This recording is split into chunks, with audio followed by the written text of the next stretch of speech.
அனைவருக்கும் வணக்கம். இன்னைக்கு இந்த வீடியோவில் நம்ம என்ன பார்க்க போகிறோம் பார்த்தீங்கன்னா, புவியியல்ல 10th புக்கில் இருக்கிற லெசன் 7 தமிழ்நாடு மானுட புவியியல் தான் நம்ம பார்க்க போகிறோம். ஆல்ரெடி பார்த்தீங்கன்னா நம்ம லெசன் 1லேருந்து 6 வரைக்கும் கம்ப்ளீட் பண்ணியாச்சு. பார்க்காதவங்க டிஸ்கிரிப்ஷனில் லிங்க் கொடுத்துருக்கேன், கண்டிப்பாக போய் பார்த்துருங்க. இந்த வீடியோட PDF உங்களுக்கு வேணும்னா என்னோட டெலகிராம் குரூப் நீங்கள் ஜாயின் பண்ணிக்கிட்டு நீங்கள் ஃப்ரீயாகவே டவுன்லோட் பண்ணிக்கலாம். என்னோட சேனலுக்காவது சப்ஸ்கிரைப் பண்ண வந்தீங்கன்னா மறக்காமல் சப்ஸ்கிரைப் பண்ணுங்க.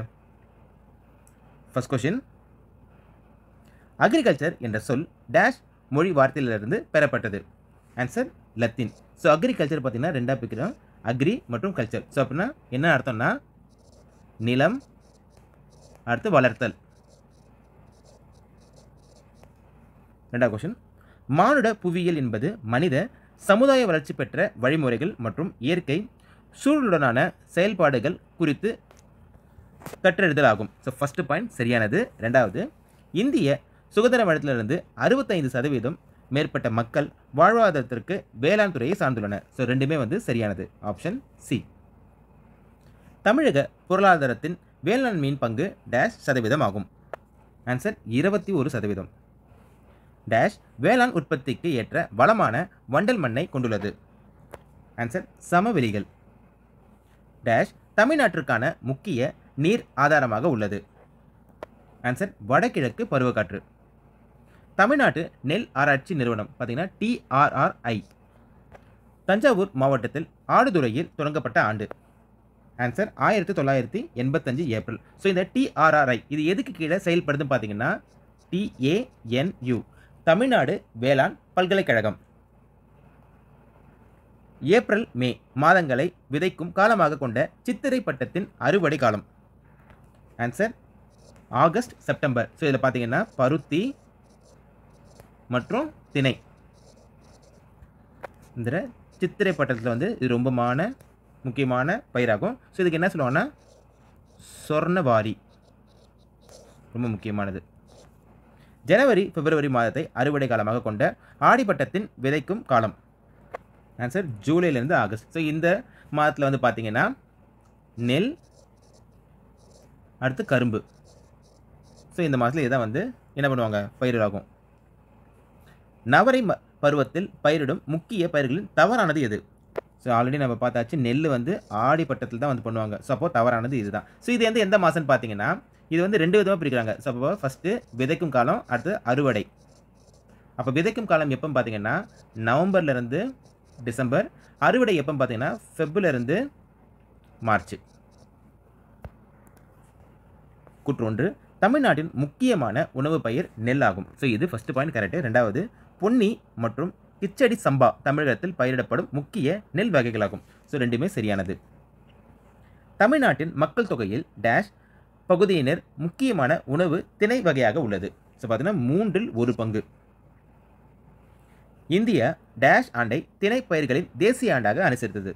ஆன்சர் 2018. இது ரொம்ப முக்கியமான கொஸ்டின், TNPSCயோட ஃபேவரட் கொஸ்டின் கூட சொல்லலாம். அடுத்தது, உலக உணவு மற்றும் வேளாண்மை கழகம் டேஷ் ஆண்டை சர்வதேச திணை பயிர்கள் ஆண்டாக அனுசரிக்க தீர்மானித்துள்ளது. ஸோ எப்போன்னு பார்த்தீங்கன்னா 2023 போன வருஷம். ஸோ இதுவும் பார்த்தீங்கன்னா TNPSCயோட ஃபேவரட் கொஸ்டின், ரொம்ப முக்கியமானது, நோட் பண்ணிங்க. டேஷ் புரத சத்தின் முக்கிய ஆதாரமாக உள்ளன. ஆன்சர் பருப்பு வகைகள். தமிழகத்தில் டேஷ் மாவட்டம் கொண்டக்கடலை உற்பத்தியில் மாநிலத்தில் முதல் வகிக்கிறது. ஆன்சர் கோயம்புத்தூர். ஸோ அடுத்து பார்த்தீங்கன்னா துயரம் பருப்பு. இது எங்கெங்கெல்லாம் செயல்பட்டு வருகிறதுன்னு பார்த்தீங்கன்னா வேலூர், அடுத்து கன்னியாகுமரி. கூற்று, திருவாரூர், நாகப்பட்டினம் மற்றும் தூத்துக்குடி மாவட்டங்கள் அதிக அளவில் பச்சை பயிறு மற்றும் உளுந்து ஆகியவற்றை உற்பத்தி செய்கின்றன. So first point correct. ரெண்டாவது, தருமபுரி, கிருஷ்ணகிரி மாவட்டங்களில் கொள்ளுப்பயிர் கூடுதலாக பயிரிடப்படுகிறது. ஸோ ரெண்டுமே சரியானது. டேஷ் தமிழகத்தின் முக்கிய எண்ணெய் வித்து பயிராகும். ஆன்சர் நிலக்கடலை. தென்னை மரங்கள் அதிகம் காணப்படும் மாவட்டங்களில் தவறானது. ஸோ இதில் எந்த மாவட்டம் வராதுன்னு பார்த்தீங்கன்னா திருநெல்வேலி வராது. அடுத்தது, கரும்பு குறித்து கூற்றுகளின் தவறானதை தேர்ந்தெடு. ஸோ ஃபர்ஸ்ட் பாருங்கள், இது ஓராண்டு பயிராகும். ஸோ கரெக்டானது. ரெண்டாவது பாயிண்ட்டு, இதற்கு அதிக வெப்பநிலை மற்றும் அதிக மழைப்பொழிவும் தேவைப்படுகிறது. ஸோ இதுவும் பார்த்தீங்கன்னா கரெக்டானது. மூணாவது பாயிண்ட்டு, இது குளிர் பிரதேசங்களில் நன்கு வளரக்கூடியவை. ஸோ இதுதான் பார்த்தீங்கன்னா தப்பு. ஏன்னு பார்த்தீங்கன்னா குளிர்னு வராது, வெப்பநிலை. அப்போ மூணாவது தான் தவறு, ஆப்ஷன் சி. பருத்தி வளரும் காலத்தில் டேஷ் காலநிலையும் அறுவடை காலத்தில் டேஷ் காலநிலையும் பயிருக்கு ஏற்றதாகும். ஸோ இப்போ பார்த்தீங்கன்னா வளரும் காலத்தில் ஈரப்பதமாகவும் அறுவடை காலத்தில் வந்து வறண்ட பூமியாகவும் ஏற்றதாகும். 21 கொஸ்டின். கூற்று 1. கோயம்புத்தூர் பீடபூமி பகுதியிலும் வைகை மற்றும் வைப்பாறு ஆற்று வடிநிலை பகுதிகளிலும் பருத்தி பயிரிடப்படுகின்றன. ஸோ ஃபர்ஸ்ட் பாயிண்ட் கரெக்டாக வந்து. ரெண்டாவது, மதுரை, ராமநாதபுரம், விருதுநகர், திருநெல்வேலி, தூத்துக்குடி, சேலம் மற்றும் தருமபுரி ஆகிய மாவட்டங்களில் பருத்தி பயிரிடப்படுகின்றன. ஸோ ரெண்டுமே சரியானது. இந்தியாவில் டேஷ் மாநிலத்திற்கு அடுத்தபடியாக தமிழ்நாடு தேயிலை பயிரிடும் பருப்பு மற்றும் உற்பத்தியில் 2ஆம் இடத்தில் வகிக்கிறது. ஆன்சர் அசாம். அடுத்தது கூற்று 1. நீலகிரி மலைகள் மற்றும் கோயம்புத்தூர் மாவட்டத்தில் உள்ள மலைகளில் தேயிலை தோட்டங்கள் காணப்படுகின்றன. So first point right. ரெண்டாவது, தமிழ்நாட்டில் உள்ள மேற்கு தொடர்ச்சி மலை மற்றும் கிழக்கு தொடர்ச்சி மலைகளின் சரிவுகளில் மிதவெப்பம் மற்றும் ஈரமான காலநிலை உள்ள பகுதிகளில் மிளகு விளைகின்றன. ஸோ ரெண்டுமே சரியானது. அடுத்து பாருங்க. டேஷ் மாவட்டத்தின் பெரும் பகுதிகளில் முந்திரி பயிரிடப்படுகிறது. ஆன்சர் கடலூர். 25வது கொஸ்டின். சரியான கூற்றை தேர்ந்தெடு. First point.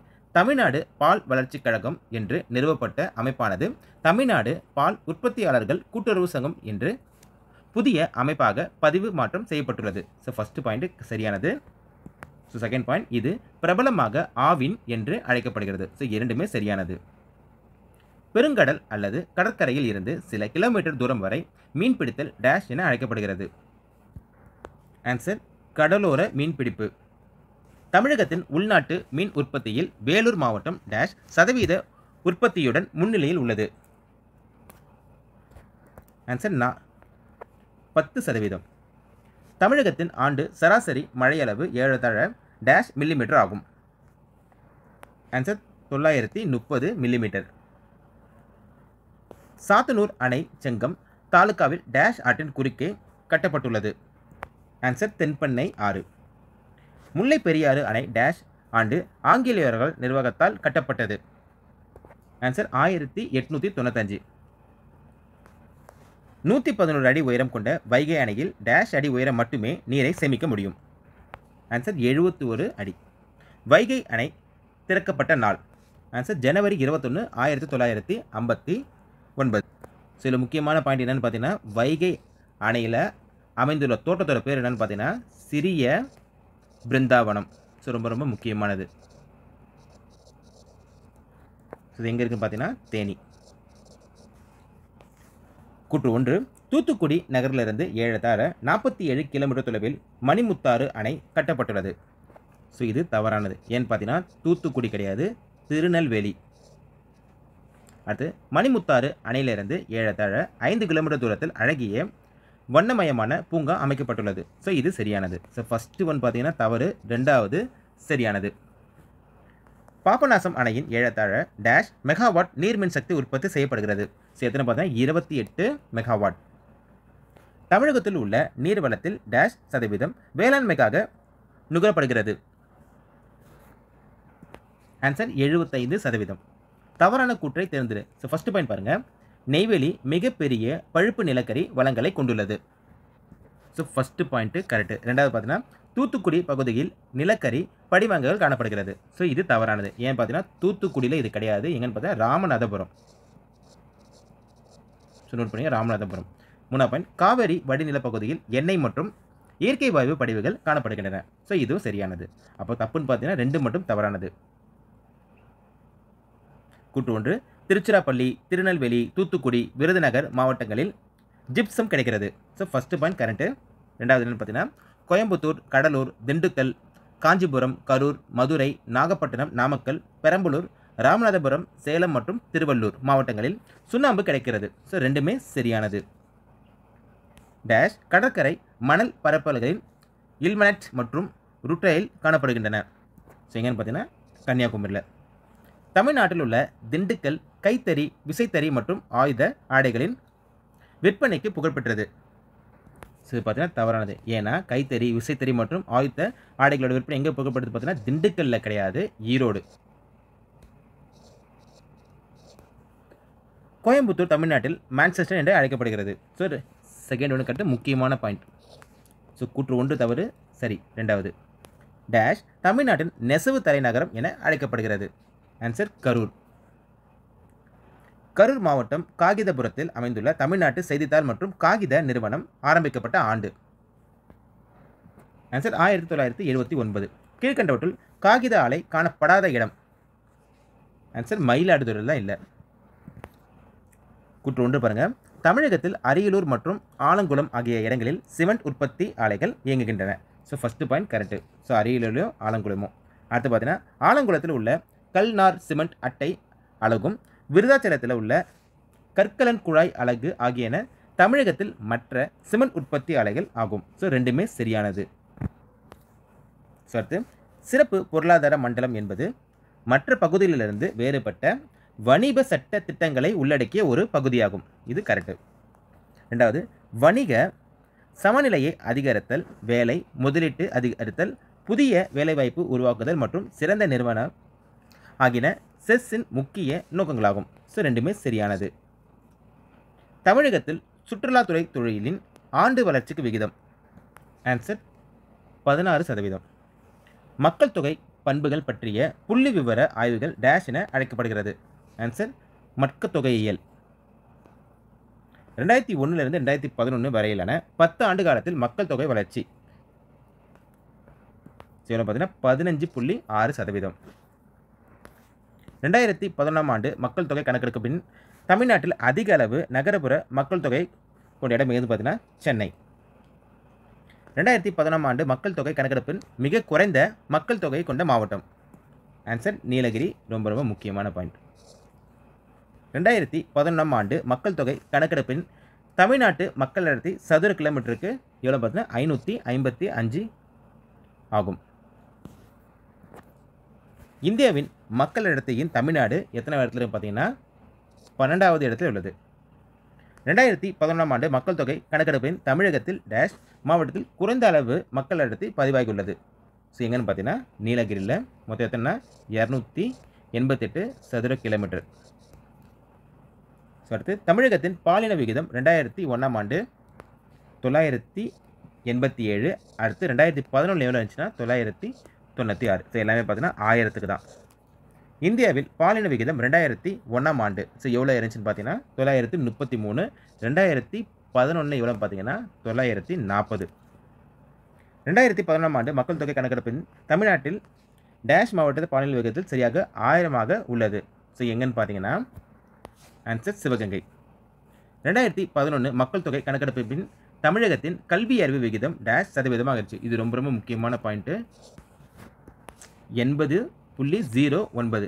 ஸோ அது மாதிரி 2011 மக்கள் தொகை கணக்கெடுப்பு தமிழகத்தில் ஆண்கள் கல்வி அறிவு எவ்வளோ இருந்துச்சுன்னா 86.77 கரெக்டு. பெண்களோட கல்வி அறிவு விகிதம் 64.43. இரண்டும் சரி. தமிழகத்தில் டேஷ் மாவட்டம் தவிர மற்ற அனைத்து மாவட்டங்களில் உள்ள ஆண்களின் 4/3 பகுதியினர் கல்வி அறிவு பெற்றதாக உள்ளனர். ஆன்சர் தர்மபுரியை தவிர. 2011 மக்கள் தொகை கணக்கெடுப்பின் இந்தியாவின் கல்வி அறிவு விகிதம் எவ்வளோ பார்த்தீங்கன்னா 74.04. இது ரொம்ப ரொம்ப முக்கியமானது. இது 2001 இந்தியாவின் கல்வி அறிவு விகிதம் எவ்வளோ பார்த்தீங்கன்னா 64.8. தமிழகத்தில் கல்வி அறிவு விகிதம் அதிகம் கொண்ட மாவட்டம் எதுன்னு பார்த்தீங்கன்னா கன்னியாகுமரி. எவ்வளோனா 91.75%. அடுத்து தமிழகத்தில் வந்து குறைந்த கல்வி அறிவு விகிதம் கொண்ட மாவட்டம் எதுனா தர்மபுரி. இது எவ்வளோ பார்த்தீங்கன்னா 68.54. ஸோ அடுத்து மாவட்டத்திலோட கல்வி அறிவு விகிதம். ஸோ சென்னை நீங்கள் பார்த்துக்கிட்டீங்கன்னா 90.18. இது சரியானது. அடுத்து தூத்துக்குடியில் 86.16 சரியானது. நீலகிரியில் தான் பார்த்தீங்கன்னா எவ்வளோ வரும்னா 85.20. ஸோ இதுதான் தவறானது. தென் ரயில்வேயின் தலைமையகம் ஸோ இது எங்கே இருக்குன்னு பார்த்தீங்கன்னா ஆன்சர் சென்னை. தமிழகத்தில் மெட்ரோ ரயில்வே அமைப்பு டேஷ் முதல் பாதாள ரயில் இயக்கத்துடன் விரிவாக்கம் செய்யப்பட்டு வருகிறது. எந்த வருஷம்னா 2017 மே மாதம். தமிழ்நாட்டில் உள்ள சர்வதேச விமான நிலையங்கள் எண்ணிக்கை மொத்தம் எத்தனை 4. நோட் பண்ணிக்கங்க ஒன்று ஒன்று. ஃபஸ்ட்டு கோவை, அடுத்து மதுரை, அடுத்து சென்னை, 4வது பார்த்தீங்கன்னா திருச்சி. 62 கொஸ்டின்.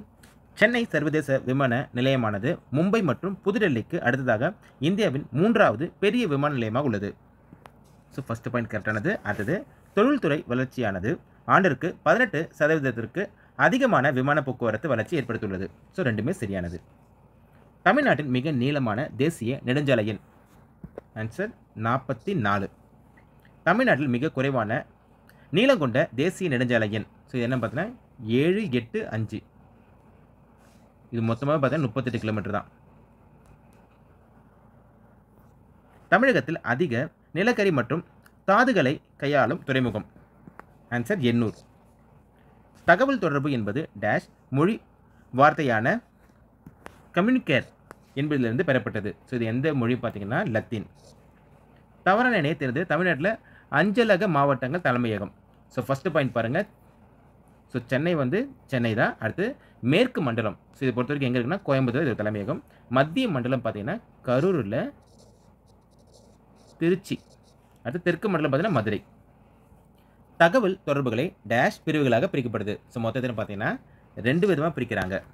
ஸோ ஃபஸ்ட்டு என்ன பார்த்தீங்கன்னா தனி மனித தகவல் தொடர்பு, அடுத்து பொது தகவல் தொடர்பு. இந்தியாவின் ஏற்றுமதியில் தமிழகத்தின் பங்களிப்பு ஸோ எவ்வளோ பார்த்தீங்கன்னா 12.2%. தமிழ்நாட்டிலிருந்து ஏற்றுமதி செய்யப்படும் வேளாண் பொருட்களின் தவறானது. ஸோ எது வராது பார்த்தீங்கன்னா வாழை இதில் வராது. இந்தியாவின் பட்டாசு உற்பத்தியின் தலைநகரம் டேஷ் என கருதப்படுகிறது. ஆன்சர் சிவகாசி. இது ரொம்ப ரொம்ப முக்கியமானது. தமிழ்நாட்டில் துறையூர் அருகே முத்தியம்பாளையம் கிராமத்தில் உள்ள கரும்புசாமி கோயில் திருவிழாவில் எப்பொழுது கூட்டு நெரிசல் ஏற்பட்டது? ஸோ எப்போ பார்த்தீங்கன்னா 21 ஏப்ரல் 2019. பேரிடர் அவசர கால தொலைபேசி எண். ஆன்சர் 1077. ஸோ இதுவும் பார்த்தீங்கன்னா டிஎன்பிசியோட ஃபேவரட் கொஷின். ஸோ தவறான இணை தேர்ந்தெடு புவியியல் குறியீடுகள். ஸோ ஃபஸ்ட்டு பார்த்தீங்கன்னா ஆரணி பொறுத்த வரைக்கும் பட்டு. ஸோ இதுவும் கரெக்டானது. அடுத்து காஞ்சிபுரம்னாலும் பட்டு. அடுத்து கோயம்புத்தூர்னா பார்த்தீங்கன்னா மாவு அரைக்கும் இயந்திரம். ஸோ ஈரோடு வெண்பட்டு வராது. சேலம் தான் வந்து பார்த்தீங்கன்னா வெண்பட்டு. ஸோ தவறானது பார்த்தீங்கன்னா இதுதான். அடுத்து கோவை. ஸோ கோவைனா பார்த்தீங்கன்னா கோரா பட்டு சேலை. நாகர்கோயில் கோயில் நகைகள். அடுத்து ஈரோடு. ஸோ ஈரோடு பார்த்தீங்கன்னா மஞ்சள். பவானி போர் வகைகள். ஸோ இது பார்த்தீங்கன்னா ஆன்சர் சி தான் கரெக்டானது. ஸோ இதில் பார்த்தீங்கன்னா நம்ம 10th புக்கில் இருக்கிற லெசன் 1லேருந்து 7 வரைக்கும் ஃபுல் லெசனே நம்ம கம்ப்ளீட் பண்ணியாச்சு. கண்டிப்பாக இது உங்களுக்கு ரொம்பவே யூஸ்ஃபுல்லாக இருக்கும். இந்த வீடியோ உங்களுக்கு பிடிச்சிருந்தா லைக் பண்ணுங்கள், ஷேர் பண்ணுங்கள், கமெண்ட் பண்ணுங்கள், மறக்காமல் சப்ஸ்கிரைப் பண்ணுங்கள். தேங்க்யூ.